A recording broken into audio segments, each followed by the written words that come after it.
Hello दोस्तों, आपका ही सही सर्वोदय में स्वागत है।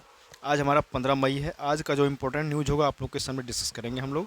आप लोगों से ये गुजारिश रहेगा कि कृपया इस वीडियो को शेयर और सब्सक्राइब जरूर करें। वीडियो अच्छा लगे तो जितना हो सके आप इस वीडियो को प्रयास करेंगे शेयर शेयर करने का, क्योंकि जो भी लोग नए तैयारी करना स्टार्ट किए हैं उनके लिए बहुत ही अच्छा ये आर्टिकल रहेगा। इसमें आगामी जो भी एग्जाम है, अगर आप देखेंगे 69 बीपीएससी अब तो सुपरटेट भी एग्जाम शामिल हो गया है। उसका भी सिलेबस आपको बीपीएससी के ही जो सिंपल जो बीपीएससी है आपका सिविल, उसमें 1 to 5 का जो शिक्षक का जो सिलेबस है, पूरा टोटल ऑफ ओवरऑल 150 जीएस है उसमें। बाकी लैंग्वेज का 100 क्वेश्चन अलग हैं पेपर 1 में, और पेपर 2 में आपका जीएस है। तो पेपर 1 की बात करें तो ये 30% को लाना अनिवार्य है। इसमें क्वेश्चन कोई बड़ी बात नहीं है, इसमें आप पास कर देंगे। हिंदी भी है और इंग्लिश, हिंदी आपको 75 है, 25 इंग्लिश है। दोनों मिला के आपका क्या करना है, तो 30% लाना है। ठीक है, इस चीज़ को आप देख लेंगे। बाकी अगर देखा जाए तो ओवरऑल 150 नंबर का 1 to 5 में भी आपका जीएस है, और आगामी जो आपका जो सिविल जो एग्ज़ाम होता है बीपीएससी, उसमें भी आपको 150 नंबर का एग्ज़ाम पूछा जाता है। दोनों का एग्ज़ाम सेम है, पैटर्न में भी कोई बदलाव नहीं मिलेगा। हाँ, ये ज़रूर है कि आप लोगों को क्वेश्चन को थोड़ा पहले के जैसे कि अगर है उस तरह का क्वेश्चन नहीं रहेंगे, क्वेश्चन में बदलाव रहेगा। इसलिए तैयारी तो ज़्यादा धार देने की ज़रूरत है, कॉन्सेप्चुअल ज़्यादा चीज़ पढ़ने की ज़रूरत है। जिस तरह से क्वेश्चन आ रहे हैं, जैसे आगामी बीपीएससी अगर देखा जाए तो 68 जो बीपीएससी पूछा गया था क्वेश्चन, कॉन्सेप्ट वाइज क्वेश्चन बहुत ज़्यादा थे। और जो पहले के जैसा अगर जो फैक्चुअल जो था फैक्ट वाइज क्वेश्चन कम आ रहे हैं, इसलिए आपको थोड़ा सा डेप्थ में पढ़ने की ज़रूरत है।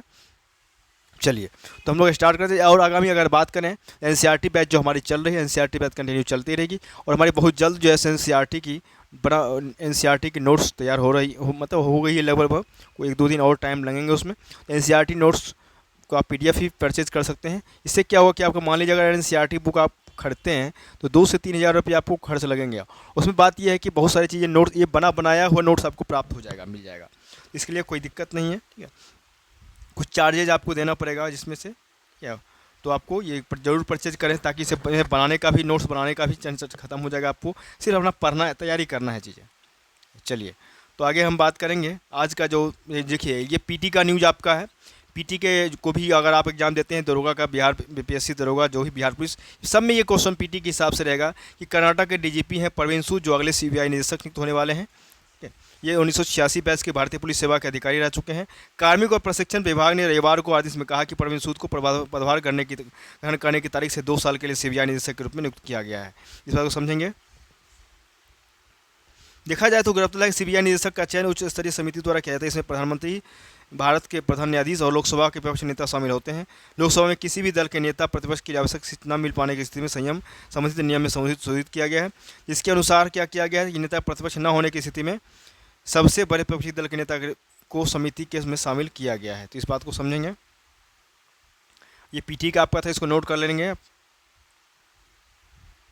देश में ही निर्मित होंगे 928 रक्षा उत्पाद, मतलब रक्षा मंत्रालय ने उन 928 कलपुर्जों और उप प्रणालियों की एक नई सूची को मंजूरी दे दिया है, जिसमें क्या होगा कि जिसमें आपको सिर्फ घरेलू उद्योगों को खरीदा जा सकेगा। इन वस्तुओं के आयात पर अगले 5 साल में धीरे धीरे प्रतिबंध लगा दिया जाएगा। रक्षा मंत्रालय ने रविवार को कहा कि यह कदम रक्षा उत्पादन में आत्मनिर्भरता को बढ़ावा देने के सरकार के समग्र उद्देश्य के अनुरूप है। यह चौथी सकारात्मक स्वदेशीकरण सूची है, जिसमें रिप्लेसमेंट यूनिट्स, उप प्रणालियों और विभिन्न सैन्य प्लेटफॉर्म उपकरणों व हथियारों में इस्तेमाल होने वाले पुर्जों में शामिल है। ये चीज़ें देखिए, ये आपका साइंस टेक का भी टॉपिक है कि आईएनएस मोरमुगाओ से ब्रह्मोस मिसाइल का सफल परीक्षण किया जाएगा और नौसेना में बढ़ी ताकत, मतलब नौसेना की अग्रिम जो पंक्ति की मिसाइल विध्वंसक आईएनएस, उसका नाम है मोरमुगाओ से ब्रह्मोस सुपरसोनिक क्रूज मिसाइल का सफल परीक्षण किया गया। इस मिसाइल ने समुद्र में अपने पहले परीक्षण के दौरान लक्ष्य को सफलतापूर्वक भेद दिया है। इससे क्या होगा कि इससे हिंद महासागर में भारतीय नौसेना की ताकत और बढ़ेगी, साथ ही समुद्री सीमाओं की सुरक्षा और चौकचौबंद हो जाएगा। मुरुगांव जो है भारत में निर्मित सबसे शक्तिशाली युद्धपोत में से एक है। इसे दिसंबर 2022 में मुंबई के नौसेना डॉकयार्ड में इसको नौसेना में इसको कमीशन शामिल किया गया था। विपक्षी एकता पर विचार विमर्श का बदला रहेगा आयाम। ये सब चीज़ें आपको पॉलिटिक्स के में है चीज़ें।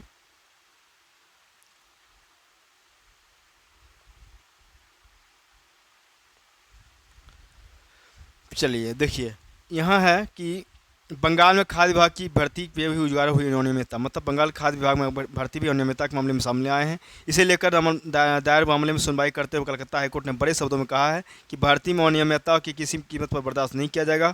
अनियमितता पाए जाने वालों की नौकरी निरस्त की जाएगी। और बता दें कि वर्ष 2018 में पब्लिक सर्विस कमीशन के माध्यम से खाद्य विभाग में फूड सब इंस्पेक्टर की भर्ती की परीक्षा की गई थी, जिसमें करीब 100 लोगों की भर्ती हुई थी। इसमें भर्ती के लिए जो सूची प्रकाशित किया था उसमें 957 लोगों का नाम था। नौकरी नहीं पाने वाले 80 अभ्यर्थियों ने भर्ती में अनियमितता का आरोप लगाते हुए कोर्ट में मामला दर्ज किया था।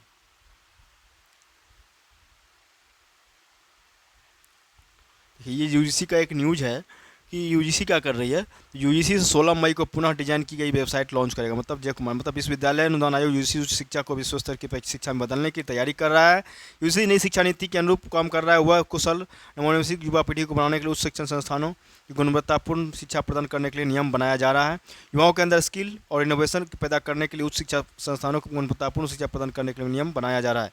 इस हिसाब में 16 मई को नई वेबसाइट, नई उत्साह पोर्टल और professor of practice portal launch करने जा रहा है। यूसी के अध्यक्ष कौन है अभी वर्तमान में? एम जगदीश कुमार ने कहा है। यूसी ने इसे और अधिक यूजर्स के अनुकूल, सूचनात्मक और गतिशील बनाने के लिए वेबसाइट को फिर से डिजाइन कर रहा है।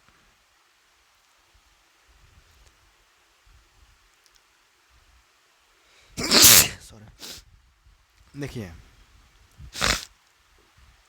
यहाँ है कि सुप्रीम कोर्ट ने इसरो के पूर्व विज्ञानी की बर्खास्ती को बरकरार रखा है। मतलब सुप्रीम कोर्ट ने सेवा से बर्खास्त किए जाने वाले एक चुनौती देने वाली पूर्व विज्ञानी जो है डॉक्टर BR सनल को कुमार की याचिका को खारिज करते हुए उसकी बर्खास्ती को बरकरार रखा है। क्योंकि अगर देखा जाए इसका क्या था, मामला क्या है, तो भारतीय अंतरिक्ष संगठन जो है इसरो ने सनल कुमार को दक्षिण कोरिया के संस्थान के साथ उसके अनधिकृत संबंध के कारण वर्ष 2003 में बर्खास्त कर दिया था।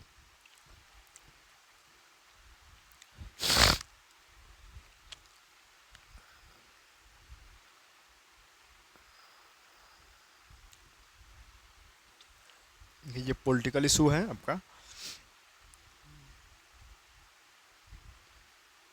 ये जो क्या कह रहा है, यूसी को जल्द ही देश में लागू किया जाएगा, ये सब कहा जा रहा है।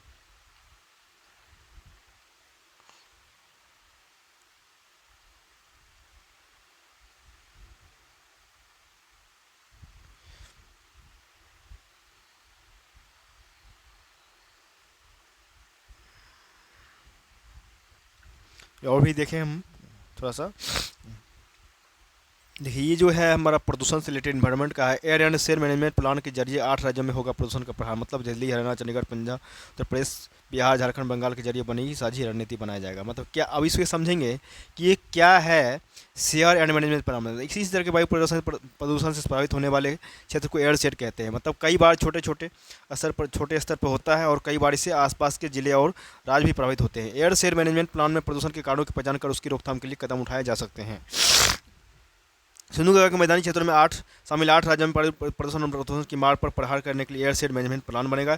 इस आशय का निर्णय केंद्रीय वन एवं पर्यावरण मंत्रालय द्वारा पिछले सप्ताह आयोजित एक कार्यशाला में लिया गया है। इस प्लान के तहत एक जगह के प्रदूषण से दूसरी जगह पर पड़ने वाले प्रभाव की रोकथाम के लिए प्रयास किए जाएंगे। साथ ही एक साझी रणनीति भी तैयार किया जाएगा।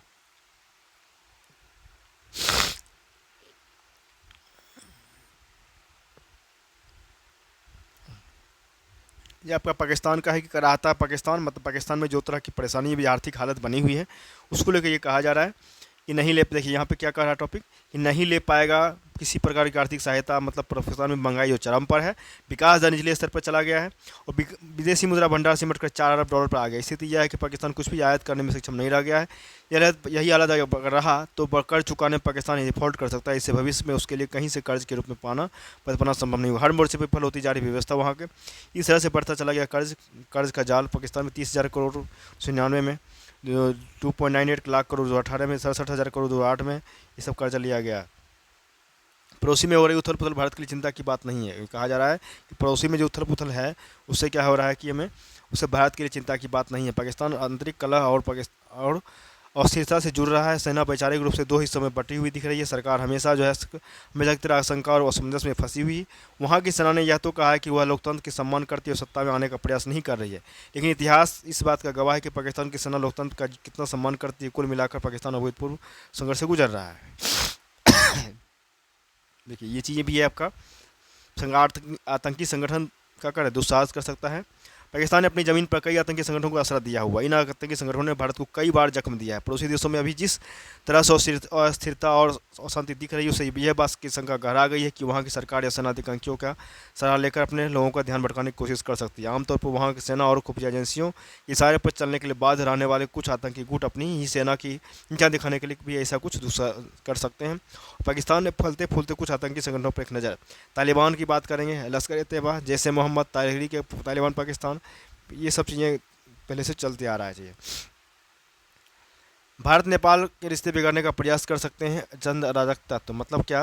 भारत नेपाल के मध्य बहने वाली काली नदी की तेज कटाव से धरातला नगर को बचाने के लिए तत्व निर्माण का कार्य अंतिम चरण में है। वही निर्माण कार्य की शुरुआत से लेकर अब तक नेपाल की ओर से कुछ अराजक तत्व पत्थरबाजी कर व्यवधान डालने की का लगातार कोशिश कर रहे हैं। जिला प्रशासन अंतर्राष्ट्रीय सीमा पर हो रहे जो कार्य की लगातार निगरानी भी कर रहा है।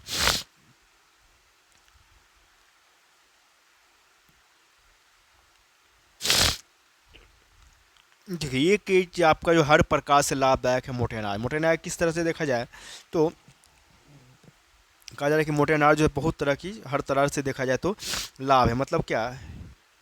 ये प्रेमचंद की कालजाई कृतियों में छोटे किसानों की दुर्दशा और सामाजिक आर्थिक स्तर पर उनके संघर्षों के बहुत ही मार्मिक वर्णन मिलता है। ये किया गया है। अफसोस इस बात का है कि स्वतंत्रता के बाद भी किसानों की स्थिति में अपेक्षित रूप से सुधार नहीं हो पाया है। इसके कई कारण क्या क्या है? इनमें प्रमुख वे नीतियां हैं जिन्होंने संसाधनों का दोहन करने वाली खेती को बढ़ावा देकर बड़े किसानों को लाभ पहुंचाया। भारत में कृषि नीति का स्वरूप बेहद खराब रहा है। जिसमें स्पष्ट रूप से गेहूं और चावल पर जोर दिया गया। शुरुआत से यह दृष्टिकोण न केवल भौगोलिक रूप से अनुचित है बल्कि प्राकृतिक संसाधनों की दृष्टि से भी प्रतिकूल है, क्योंकि इसमें भूमि, जल और उर्वरक जैसे संसाधनों का बाहरी दोहन होता है। और गेहूं धान के लिए न्यूनतम समर्थन मूल्य यानी एमएसपी के साथ ही संसाधन संपन्न खरीद प्रक्रिया और सार्वजनिक वितरण प्रणाली के माध्यम से वितरण में ने बाजार में विकृतियों को जन्म दिया। हरियाणा और पंजाब जैसे राज्यों में यह प्रत्यक्ष रूप से दिखता भी है। यहाँ किसानों की पहली प्राथमिकता ही गेहूँ और धान की खेती होता है, जिससे व्यापक रूप से सरकारों में खरीद नीति से प्रोत्साहन मिल रहा है। इससे अन्य फसलों की खेती पूरी तरह प्रभावित हो रहा है। कृषि विविधीकरण को घात पहुंचा है। पंजाब और हरियाणा के विशेष रूप से धान की खेती के पर्यावरणीय दुष्प्रभाव को मिला है, देखने को मिला है, क्योंकि इन फसलों में क्या होता है, पानी की बहुत खपत होता है। खेती की इस चलन की एक बड़ी खामी ये भी है कि इससे मुख्य रूप से बड़े किसानों की लाभान्वित हो जाते हैं।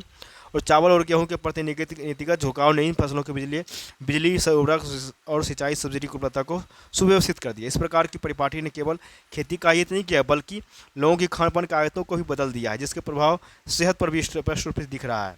गेहूं और चावल के चलते भारतीयों को थाली से ज्वार, बाजरा और अन्य पोषक पदार्थ गायब होते चला गया।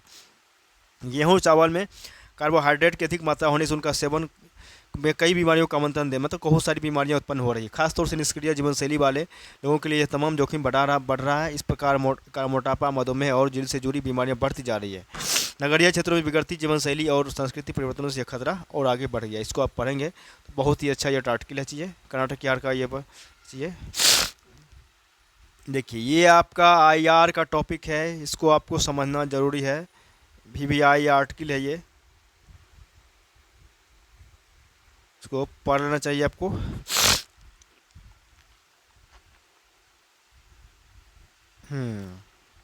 देखिए, अनाज के मूल्य में वैश्विक वृद्धि के बारे में यहाँ भी वो आर्टिकल आपका है, इसको भी पढ़ लेना जरूरी होगा।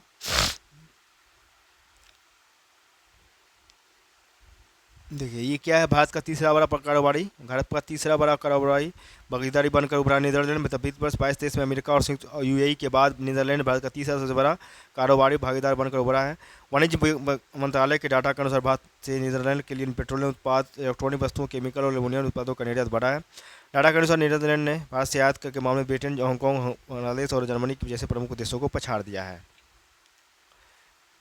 बीते वर्ष घरों की बिक्री में 36% वृद्धि हो गया है।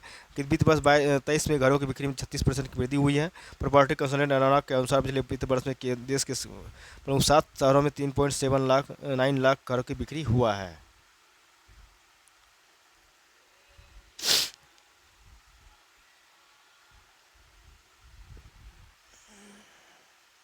बहुध्रुवीय एशिया से ही बहुध्रुवीय दुनिया संभव है। कहाँ? मतलब भारत के विदेश मंत्री एस जयशंकर ने कहा है कि वैश्वीकरण हमारे समय की वास्तविकता है और बहुध्रुवीय दुनिया की सराहना करनी चाहिए। उन्होंने कहा कि बहुध्रुवीय एशिया से बहुध्रुवीय दुनिया संभव है, क्योंकि इसके साथ ही उन्होंने द्वीपीय संघ के समकक्षों से द्विपक्षीय मुद्दों को रूस यूक्रेन संघर्ष के भी संबंधों को मजबूत करने पर ही बात किया है।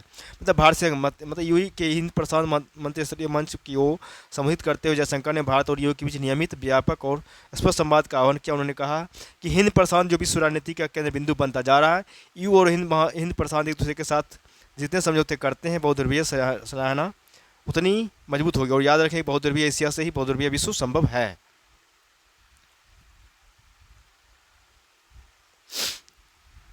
यूक्रेन को जब तक जरूरत पड़ेगी तब तक जर्मनी मदद करेगा, ये चीज़ें हैं। ये भी आपका है विनाशकारी, क्या कह रहा है, विनाशकारी खाद्य संकट का सामना कर रहा है अफगानिस्तान जो है सो खाद्य संकट के ऊपर रहा है। विश्व बैंक ने अपनी रिपोर्ट में उजागर किया है कि अफगानिस्तान समेत 7 देश विनाशकारी खाद्य संकट का सामना कर रहा है। और 17 में खाद्य संकट पर वैश्विक रिपोर्ट के बाद इन देशों में खाद्य संकट का सामना करने वाले लोगों की संख्या सर्वाधिक है। इसराइल फलस्तीनी इस्लामिक जिहाद संघर्ष विराम पर सहमत। मतलब इजराइल और फलस्तीन के आतंकवादी इस्लामिक जिहाद समूह आधिकारिक रूप से शनिवार रात संघर्ष विराम पर सहमत हो गया। मतलब कहने का मतलब ये है कि संघर्ष विराम समझौते की मध्यस्थता मिस्र ने किया है। मिस्र ने किया है। इससे 2021 में 10 दिन की जंग के बाद इससे जारी एक दूसरे पर गोलीबारी का अंत हो गया। मिस्र ने यह घोषणा किया कि समझौते के लागू होते ही दोनों पक्ष संघर्ष विराम का पालन करेंगे और इसमें नागरिक को क्या होगा, लक्ष्य नहीं बनाना है, मकानों को ध्वस्त नहीं करना है और एक दूसरे पर निशाना भी नहीं लगाना है। इसराइल के प्रधानमंत्री बेंजामिन नेतन्याहू की ओर से जारी बयान में इसराइल के राष्ट्रीय सुरक्षा सलाहकार ने कायरो के प्रयासों के लिए राष्ट्रपति अब्देल फतेह अल सीसी का धन्यवाद दिया। बयान में कहा है कि खामोशी की मुलाकात खामोशी से होगी और यदि इजराइल पर हमला होगा अथवा धमकाया जाएगा तो वह अपने बचाव के लिए वह तो सारा कुछ करेगा जो उसे करना चाहिए था। ये चीज़ें बहुत ही अच्छी न्यूज़ है। ये आपका क्रिकेट का है। आप लोगों से जरूर रहेगा कि आप लोग इस वीडियो को शुरू से लास्ट तक जरूर देखेंगे। जितना हो सके आप शेयर और सब्सक्राइब, वीडियो अच्छा लग रहा है तो आप इसको शेयर और सब्सक्राइब जरूर करेंगे, ताकि इससे क्या होता है कि हमें एक मोटिवेशन प्राप्त होता है।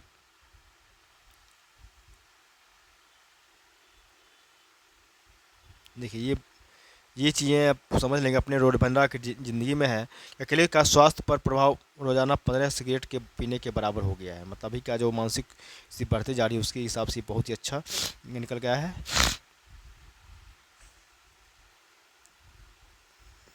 चलिए, तो हम लोग ने आज का ये टॉपिक क्लियर किया है और इसको ही पढ़ लेंगे। आपका हेल्थ का इशू होगा कि स्ट्रोक से उबरने में व्यायाम है प्रभावी। मतलब 6 महीने तक सप्ताह में 4 घंटे तक व्यायाम से दोगुनी होती है रिकवरी। तो व्यायाम और शारीरिक श्रम स्वास्थ्य के लिए बेहद महत्वपूर्ण है। यदि आप स्वस्थ हैं तो अपनी सेहत को बनाए रखना हो, या फिर यदि बीमार हो तो उसे उबरने में व्यायाम की अहमियत कई रूप में सामने आ चुकी है। अब एक नए दिन पता चला है कि स्ट्रोक से उबरने में भी व्यायाम बड़ा प्रभावी है।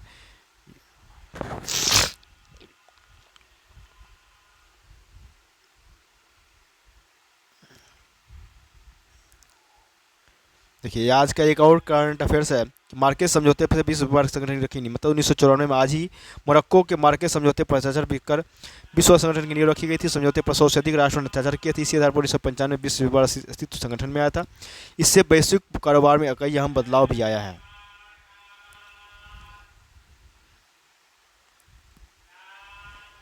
चलिए, तो इसको आप देख लेंगे चीज़ें आगे। तो हम लोग फिर कल नेक्स्ट सेशन में मिलते हैं। तब तक के लिए बहुत बहुत धन्यवाद।